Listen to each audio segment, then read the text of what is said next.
Gitin and Nun Zayin and Mudbet shares with us a very scary story that, just to say over the story before we start Kinot, that way we can understand a little bit why we're reading Kinot, why we're sitting on the floor. It says like this. It says that they call him Nebuzarad and Rab Tabachin. They called him the chief executioner. That was his title. He came, he saw the blood of Zechariah Hanavi. Zechariah Hanavi was also the Kohen Gadol of the Bet Mikdash. The Jews had an argument with him over there, and they stoned him. They killed him in the Mishkan, in the Bet Mikdash area.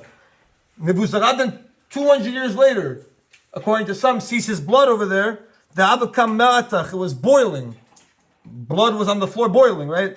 The Salik moving around. Amr, he said, "My high." I never saw this before. Blood boiling. What is this?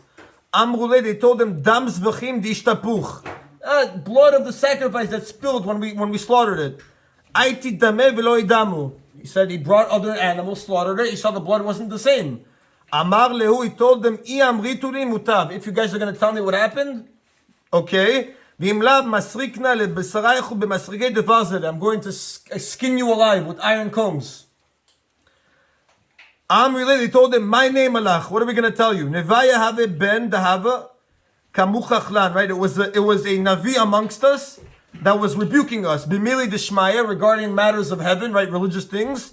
Kaminan ilave bekadinan le. They got up against him and they killed him. What do you want us to tell you? And his blood is sitting there and boiling. It doesn't want to stop. That's the truth. Amar lehu, look at what the Nebuzaradan did. Ana mefaisan ale. I'm going to make this blood calm down. Aiti sanedre gdola vesanedre ktana. Just imagine this. Just imagine. The Gemara says he brought the Sanhedrin, but just imagine in our understandings, they bring all the Gdolei Israel, they bring Ravadia, like, imagine in your mind. Katal ilave, he slaughtered them over the blood. We're talking about 1, 2. He brought 70 rats. He brought Sanhedrin Gdola Uktana, and he slaughtered them over the blood. It's not like it's just, you can't even read the words and understand what it's saying. Velo nach, the blood's still boiling. What did he do? Bachurim ubtulot. He brought boys and girls that never had relations. Pure, right? Katal ilave, slaughtered them also on it. Velo nach, the blood doesn't want to come down. Aiti tinokot shel bet rabban. He brought school children, alef bet. Katal ilave, he slaughtered them over the blood. Velo nach. Amar le, what did he say? Zechariah. Tovim shebaen ibatim. I killed the best of the Jewish people. Nichalach de abdinhu lekulu. Do you want me to kill all of them? You want me to wipe out the whole Jewish nation for you? Kidamar le, as soon as he said that, Kidamar le achi nach. That's when the blood stopped boiling. Ba'ishata hilher tshuva bedate. That moment, Nebuzaradan decided to do tshuva. What did he say? Umayim al nefesh achat kach. Imagine to appease one person that died. That's how much you have to do to appease him. How gabra de katal koran nishmata. That man, referring to himself, who killed so many people. Alachat kama v'kama. Right? How much more so it's going to take to appease all the people that I killed. Arak azal, and then he says he fled. Shadar shtar prata bebete. He sent a will to his house for his property. V'gayer, and then he converted. He was a gel tzedek. It ended up saying that he converted, and he ended up was righteous. But just to understand that when we sit and read Kinot, this is just one of the three pages there.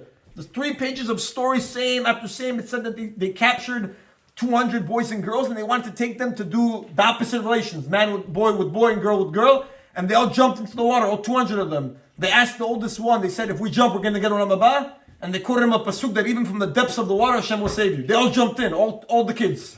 They drowned themselves alive not to do the Adarah. We're talking about 3 pages of story after story after story. So just when you sit down and you read the Kinot in Echa, and if you can read it in the blue one, it's much better because those psukim are in English, to understand that there was so much tragedy that you read the words and you can't comprehend the English. How somebody can take so many people and slaughter them over blood like it's water for him. River and river of water. And if it helps a person, you can also think about your own tzarot. Because Tisha BeAv, really, the reason we all have personal suffering is there's no Bet HaMikdash. If it helps a person, you could sit down, you could think about your own pain in life. Because that all comes because there's no Mashiach. The only reason we're all going through suffering is because there's no Mashiach. Whatever helps a person, even a few minutes, even shed a tear. Even if it's not, we're tzaddikim, Beit HaMikdash, but even just to understand that's why we're suffering, that's why we're in pain. Right?